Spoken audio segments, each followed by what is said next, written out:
नमस्कार. चला तर मग आज आपण सगळे मिळून एका सुंदर प्रवासाला निघूया, आपल्या बालपणीच्या त्या शाळेच्या आठवणींच्या गावात. आठवतंय ते आपलं बालभारतीचं पुस्तक, ज्याच्या प्रत्येक पानात एक वेगळंच निरागस आणि सुंदर जग दडलेलं होतं, नाही का? आणि त्याचा तो नवा कोरा वास. हा नव्या वर्गात गेल्यावर जेव्हा ते पुस्तक हातात यायचं आणि आतली ती रंगीबेरंगी चित्र, जणू काही ती आपल्याशी बोलायचीच. चला तर मग आज आपण पुन्हा एकदा त्याच वर्गातल्या बाकावर बसूया आणि आपल्या बालभारतीच्या पुस्तकातला एक अविस्मरणीय धडा पुन्हा एकदा अनुभवूया. तर ही गोष्ट आहे एका प्रामाणिक आजोबांची.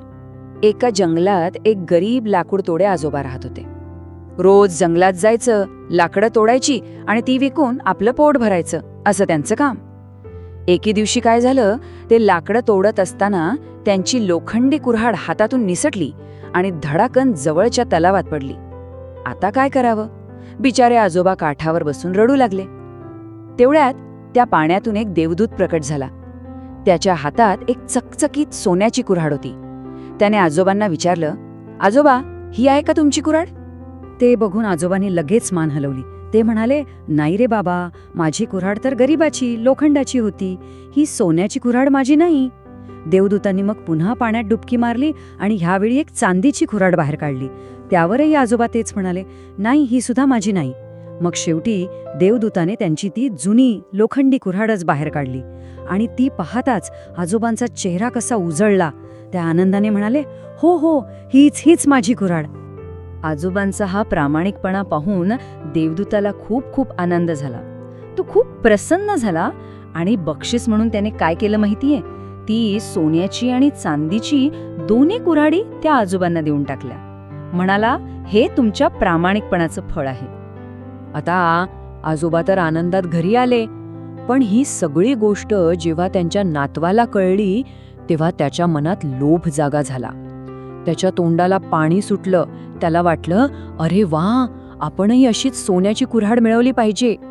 आणि मग त्याने काय केलं माहितीये? तो गेला त्याच तलावाजवळ आणि स्वतःची लोखंडी कुऱ्हाड मुद्दामून त्या पाण्यात फेकून दिली आणि मग काठावर बसून खोटं रडायचं नाटक करू लागला. अर्थात देवदूत पुन्हा प्रकट झाला. त्याने सोन्याची कुऱ्हाड दाखवताच हा हावरट नातू क्षणाचाही विचार न करता ओरडला, हो, हीच माझी कुऱ्हाड, द्या मला. देवदूताला तर त्याचं खोटं बोलणं लगेच कळलं होतं, पण तो काहीच बोलला नाही आणि ती सोन्याची कुऱ्हाड त्याने त्या नातवाच्या हातात दिली. बघा, इथेच फरक दिसतो. आजोबा खरं बोलले, नम्र राहिले, म्हणून त्यांना त्यांच्या प्रामाणिकपणाचं बक्षीस मिळालं.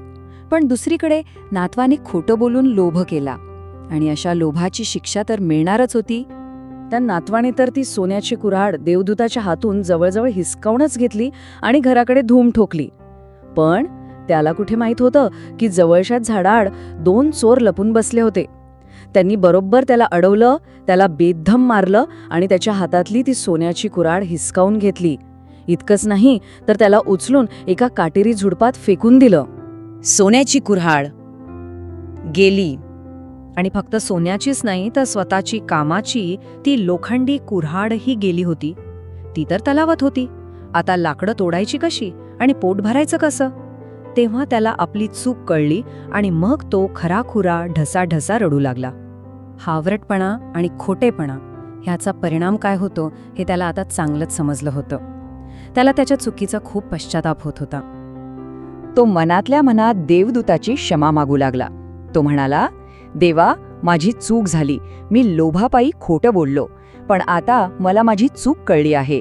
यापुढे मी कधी हावरटपणा करणार नाही, कधीही खोटं बोलणार नाही, अशी त्याने मनापासून शपथ घेतली. आणि त्याचा हा खराखुरा पश्चाताप पाहून देवदूत पुन्हा एकदा प्रकट झाला. त्याने त्याची ती लोखंडी कुऱ्हाड तलावातून बाहेर काढून दिली, पण जाताना एक खूप मोलाचा उपदेश केला.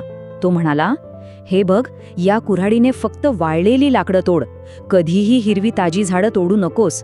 लक्षात ठेव, या जंगलाचं रक्षण करणं तुझं काम आहे. गोष्ट तर संपली, पण वर्गातला तो अनुभव आठवतोय?